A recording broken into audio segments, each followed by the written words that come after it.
Welcome everyone, Ian O'Brien here, and I'm sitting down again with Andrew Robertson. We had a chat this time last year, and Andrew had just completed a year working together and had to hit the grand total of going from scratch, 15 songs, playing 15 songs, very respectable amount of songs, and we went into the details of how we were doing that and where we got. So we're just talking about the year that's just passed, and Andrew's leapt forward, continued learning to play, made some fantastic progress. So thanks for joining me, Andrew. I'm really keen to share your experience over the last year and the progress you've made. I think you've really come into your own with quite a few aspects of your guitar playing and really just ran with it. So Yeah, it's been huge. Yeah, and that's thanks to joining Wii Guitar. If I hadn't joined Wii Guitar, I don't believe I'd be where I am today, because the people, like your team, all great people, but the participants, the students, are really fantastic people as well. And they help you through every single part of the process. If you're struggling with anything, somebody will always help. And it wasn't until I first went to the February weekend that I thought, God, I like this, because I could play, like we were talking about those 15 songs, but they weren't in any way, shape, or form fantastically played. But when I got to the guitar and somebody asked, I don't know if it was you or whoever it was, said, what's your goals for the year?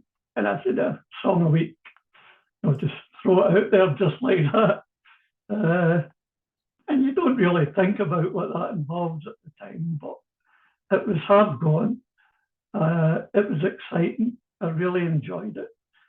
And it was received well by the people on the process and in Wii Guitar. So I've had a great time.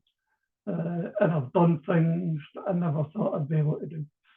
I've actually, with your help, taught myself to sing and play, which was a process. I was a singer before I lost my voice, but I'm getting that back a wee bit. So it's an absolutely fantastic process. superb. I forgot about that. So this time last year, were you singing and playing, or when did you decide to start bringing your voice back? I've always wanted to, but it was after the February weekend that I actually made a serious effort to get into it. Because it's extremely difficult sometimes, the way phrasing's done in some of the songs, to think, where does that word come in, where does that chord come in? But as I say, your sheets, the song sheets, are so precise that it makes life a lot easier. If you're just looking at sheet music, you go, oops, you see the chord, it's not over any words in the song or anything like that. So you have to figure it out yourself. Great. Yeah, great. I forgot that completely. It wasn't just that you committed to a song a week off the cuff. It was that you brought your voice back, developed the ability to coordinate the singing and playing and timing. What's that been like for you? So you could play some stuff, but you weren't singing and playing. So what was that like from there? How have you? It makes you feel an awful lot better. I have problems because I'm deaf. And when I'm playing, I actually don't hear myself too well. So I could be singing anything. Sometimes that's how I feel. That's not true, but that's how I feel. But when I play it back, when I've recorded it, I can hear myself. It makes me feel good. And playing music and listening to music keeps my mind active. It improves my mood. There's so many benefits from music. And the way I approach it is that take the song. I know what song I'm going to sing. So I get my phone out and I open it in Spotify, because Spotify's got the lyrics as well. I don't have the guitar with me at this time. I then sit down and relax and play the song on repeat and just let it play over and over and over again. And I don't tap my feet, tap my fingers, I don't do anything. I feel the song, not just listen to it, feel it. So when the music and the frequencies hit the brain, release the endorphins, relax your body, and it's a nice feeling, and you just go with it.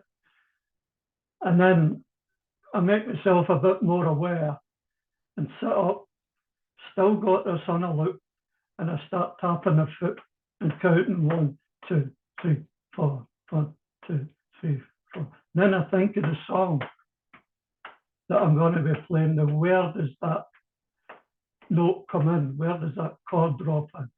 And if you think of like Country Roads, it's on the 4th beat of the bar, I think, that the song starts. So you're doing 1, 2, 3, 4, almost heaven, West Virginia, Blue Ridge Mountains, Shenandoah River. So you've got that tapping going. You've not got the counting going, you've just got the tapping going. The counting's gone out your head. And that eventually gets ingrained in your body. And like I said to you earlier on, you can be watching the telly, you can be watching a movie, going for a walk, having a conversation, you can still get that going. And it's just happening naturally, you don't think about it. And that's how I got into it. And it was a slow process, but I got there. Just need a voice now. Your voice is coming way stronger than, it's building and building. And like everyone, it depends on the song. It depends on the range of the song as well, doesn't it? It depends on the key we're in, how high or low. Like everyone's got different parts of their voice that sound better. Different range. We can adjust the I used to sing as a child in choirs. And as I grew older, my voice developed. It became a kind of tenor type. And I could even get up into alto and, the higher reaches, like Barry Gibb and stuff like that. But that's all gone now. It's more comfortable lower. I remember one of the first songs I heard you sing and play that we were looking at was California Blue. August. Yeah. He's got this way of working his way up through a song, sort of thing. He's always on his way up. Yeah, I think I managed to hit the final note. Yeah, you did. That's probably the only note that I hit. Yeah, no, I was really impressive. You definitely hit that one. That's fantastic. So we're not just talking about playing and singing a variety of songs. We're not just talking about playing a variety of songs. We're talking about the coordination of singing them as well. So that sort of goal you set of 52 songs in a year that you've hit more than, or you've done it in slightly less than a year, really, is the full picture. Like fantastic. Like it's really, really, really great. You know, setting your mind to something like that is absolutely doable. For the moment, with finger picking songs like Bird on a Wire, I'm not going to post that maybe in a couple of weeks' time. I won't be singing to that because it's my first attempt.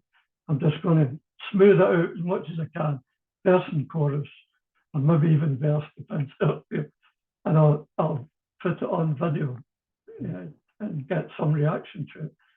And something like Songbird, I would want to play. And the John Prine stuff, Days Done, I want to play that through without singing, and then add the voice to it when I've done it. Great. And that's the direction we're going in, isn't it? It's bringing your singing and playing to a decent level. We're bringing fingerstyle in to play that on the guitar, and then bring the voice in as well. That's sort of where we're looking at going for 2024. So when we sit down next January, we'll be doing some of that. Yeah, at the end of 2024, with luck, I should have at least 12 finger picking songs done. One a month. Good goal. Yeah, absolutely. Obviously, there's a lot more coordination that goes in. But I'm going to be putting in songs like Pretty Woman and other strumming songs at the same time. So it'll probably maybe end up maybe 25 to 30 songs in a year. I don't know, maybe more. We'll see. Yeah, nice. And the songs that you've been working on finger picking already, we've approached them where you're singing and playing a strummed version of the song first initially, right? And then Yeah, developing the finger style with the guitar and then putting the yeah. voice into that. Excellent. For anyone who's watching this, I wanted to just sort of spotlight something you mentioned there with the singing and playing, because you said a lot of things that are really useful. And one of them is to know where the word you're going to sing is. Where in the beat is it? Is it on the first beat? Is it on the second? Is it on the third? Is it on the fourth? It could be in between. And you're absolutely right. It's on the fourth beat for Country Roads, but it's something we need to know in order to jump in and do it, and then we can begin feeling our way through. So really, really useful. Have you got any other, like, what kind of, because you're quite you're on a, you know, a reasonable way on a journey here. We couldn't say you were a beginner anymore. I don't think we'd get away with that.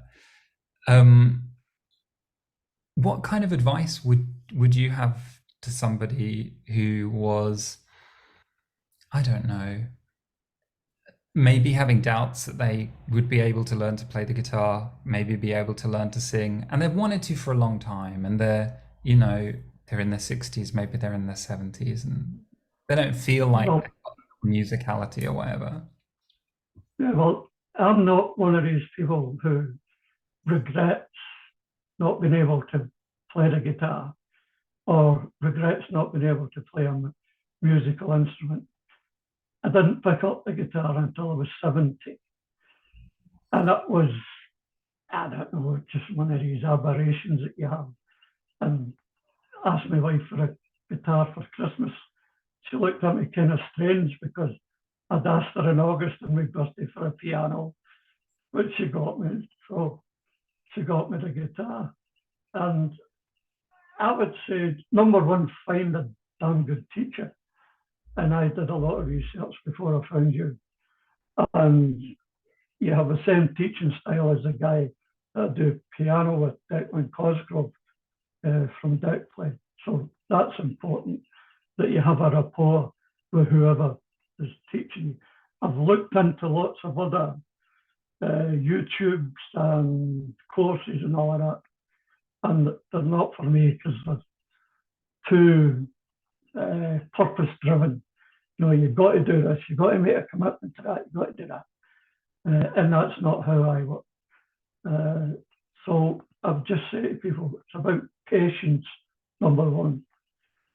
Know what you want to play. Don't play any song that you don't like.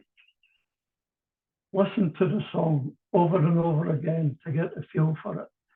And then get to the point where you're on the guitar and at least play for half an hour a day, if you can manage it. But anytime you're walking past your guitar, pick it up, give it a strum. If you're learning strumming patterns, try to get the strumming patterns to an unconscious level by just sitting with muted strings and again watching the telly, walking around, just keep that hand going, get the strumming pattern going. It's not going to happen overnight. You're going to get frustrated. If you get frustrated, put it down, take a deep breath, have a cup of tea, come back. If your fingers get sore, work on the pressure because your instructions are good for that. If they're followed, you won't have problems with your fingers. Keep at it. don't lose heart. Enjoy. It's supposed to be an enjoyable experience. And you ain't got a teacher standing at the end of the desk saying, you must do this, you must do that. Do your own thing, but follow the teacher. Yeah, great. Cheers, Andrew. That's yeah, fantastic, fantastic, and well done. Of course, I don't think I said it, but 52 songs in a year, playing and singing. You're in your second year of playing. Like that's it's huge. It's fantastic, and venturing into fingerstyle playing already. Like we've covered a terrific amount of ground. Looking back over the year, a lot of it's coming to me as we're talking now. The stuff we've and it's yeah, it's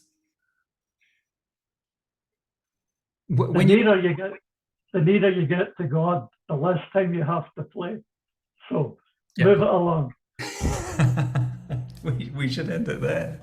I was just gonna say, when you're sitting there playing the guitar and you're thinking, oh, how much have I done today, or am I making progress and stuff? It can be vague, and we can be lost with the sense of making progress sometimes.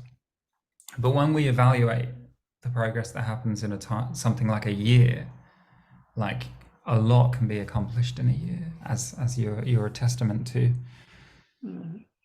I hope I've set some kind of record because it was actually 52 songs in 48 weeks is Yes. how it worked out. So Yes. it might be a record for posted videos. I know there's lots of people post lots of videos. But You have set a record, and it's only just occurred to me what the record is.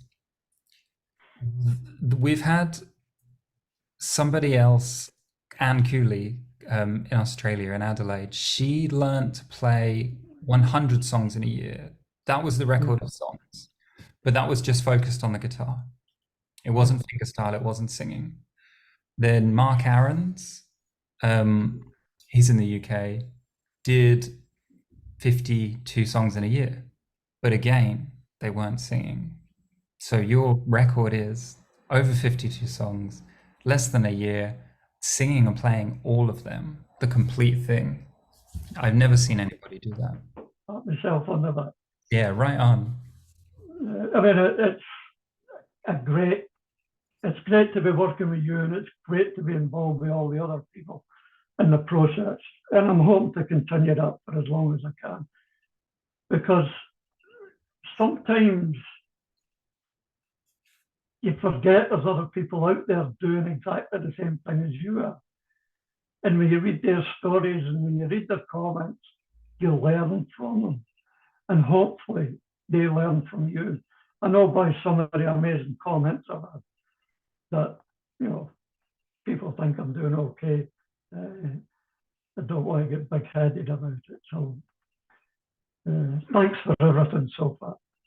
You're welcome. Thank you. I've heard from a number of people that they find what you're doing very inspiring. So fantastic. And I do too. So let's carry on. I'll see you on the next lesson. Thank you for that. Bye now.